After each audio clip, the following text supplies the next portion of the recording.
From our past discussion, we learned some factors affecting climate.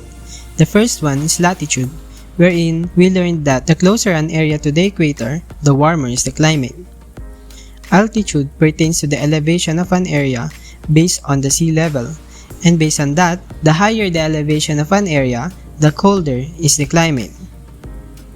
While topography pertains to the closeness or the nearness of an area to a large body of water, wherein the closer an area to the bodies of water, the more they experience rainfall, thus making their climate colder.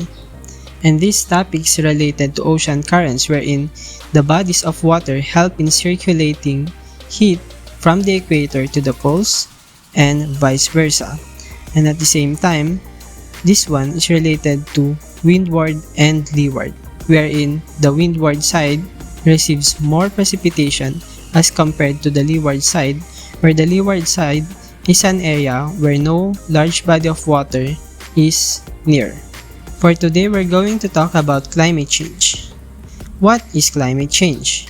These are the words that we often associate with climate change. Right now, most of us can feel the effects of climate change. However, there are some people who ignore this fact. According to the earlier scientists, everything is fine.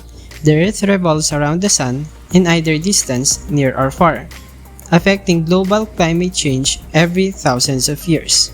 Greenhouse gas, on the other hand, is naturally occurring. Therefore, greenhouse effect results when solar radiation is trapped by the atmosphere, caused by atmospheric gases that allow sunshine to pass through but absorb heat that is radiated back from the warm surface of the Earth. These two arguments are the reason why climate change is being ignored. When we talk about the natural order of the planet, yes, it's true, and the Earth rotates on its axis, and at the same time, it revolves around the Sun. And at the same time, it's true also that there are some instances where our planet draws near to the Sun, while sometimes it goes far away from the Sun, and that is called the aphelion and the perihelion. According to studies, aphelion and perihelion happens every thousands of years, which explains why there's an ice age. After a few thousands of years, of course, from ice age, it will be warmer. And based on that, what we are experiencing now is something that is natural. Greenhouse gases are naturally occurring gases, which help in trapping heat from the Sun. Greenhouse gases is also natural, and according to some data, there's really an increasing trend of greenhouse gases from the past up to the present, and not all human activities can be blamed due to this increase.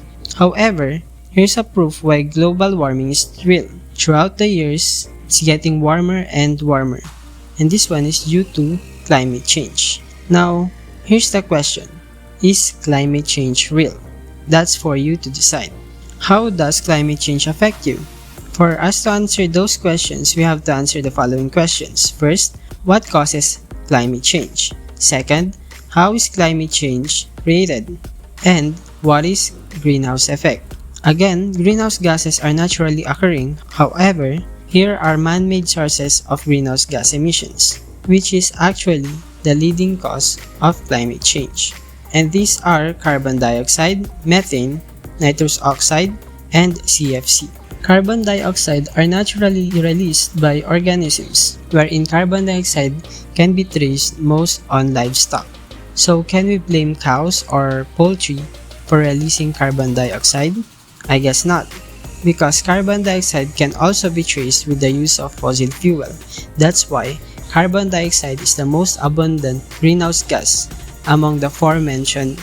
Carbon dioxide can be traced from emission from combustion and industrial production and processes. Also, we can trace carbon dioxide from deforestation, wherein one of the major carbon dioxide contributor is from burning of trees. Ibig sabihin lamang nito, hindi lahat ng carbon dioxide ay natural na nasa atmosphere, dahil simula nang nagkaroon ng Industrial Revolution kung saan ang pinakaginamit ng tao bilang source ng energy ay ang fossil fuel or the non-renewable sources of energy. And based on that, the trend of carbon dioxide increased. Dahil sa pagpuputol ng mga kahoy, gayon din sa pagsusunog, Ang dating mga puno na siyang nangongolekta ng carbon dioxide sa atmosphere ay unti-unting nilalabas ang mga naipon nito sa mga nagdaang panahon. This is why deforestation or burning of trees is one of the leading sources of carbon dioxide in the atmosphere. For the second one, look at this picture. The garbage that we throw releases methane, and methane is also a greenhouse gas. This comes from livestock as the main source, wherein methane is naturally converted from dung or from the normal digestive processes of living organisms. As methane is also a combustible gas, we can convert septic tanks from livestock into natural gas or biomass. Methane gas comes also from landfills. Just like what I have mentioned, methane also comes from garbage. This explains why methane is abundant in landfills. The next one is from agricultural sources, and this is called nitrous oxide. Naturally, plants need fertilizer, and nitrous oxide is released when we till the land. As fertilizers are consumed by plants, nitrous oxide is one of the byproducts of fertilizers. And also, aside from carbon dioxide and methane released by cars, nitrous oxide is also one of them. And the fourth one is called the chlorofluorocarbon, which is used as a refrigerant for cooling and aerosols. CFCs are also released from factory emissions and cosmetics. Based from the aforementioned man-made sources of greenhouse gas, most of this cannot be avoided. However, it is our responsibility to moderate the emission of this. Currently, here are the percentage distribution of greenhouse gases in the atmosphere. For ozone, as a natural greenhouse gas which also protects us from ultraviolet rays, it is composed of 7% in the atmosphere. Nitrous oxide at 6%, methane at 13%, CFC at 18%, and carbon dioxide, which is 56%, are the major greenhouse gas in the atmosphere. And with the increasing amount of carbon dioxide also damages the ozone layer. Carbon dioxide and other mentioned natural greenhouse gas contributes in depleting the ozone layer, wherein it disrupts the natural existence of ozone by forcing ozone to split and bind with the man-made greenhouse gases. Now, it is apparent which one is the leading cause of global warming, and it is carbon dioxide and the man-made greenhouse gases. Now, how does climate change work? Based on the calculated trend of carbon dioxide in the atmosphere, as the carbon dioxide increases, the average global temperature also increases. And just like what I have explained, it disrupts our ozone. From 1880, as you can see, here's a series of photos comparing the temperature differences in various years. As you can see, mas mainit ngayon ang global average temperature na nararanasan ng mga tao. Now the question is, what are the global scale impacts of temperature increase or the global warming itself? Temperature increase affects first and foremost the polar ice caps. Gaya ng ating pag-aaral sa topography, Coriolis effect or the thermohaline cycle mainly distributes heat from the equator to the poles. And with the distribution of warmer waters, it affects the polar ice caps. At samahan pa natin ng painit na atmosphere, nagkakaroon ng pagtunaw ng yelo sa North at South Pole. And because of that, here's a comparison of Pedersen Glacier from Alaska from 1920s up to 2005. As you can see, in a span of a few decades, ice disappeared and replaced by grass. Therefore, as glaciers melt away, it increases the sea level. According to the study of Browns, it indicates that if the Greenland ice sheet were to melt, it would raise the sea level up to 7 meters, while melting the West Arctic ice sheet would raise the level for up to 5 meters. Even just a partial melting would have dramatic changes on the sea level. Therefore, most of the islands and cities we see right now might sink in the future. This is a comparison of a decade from the greenhouse.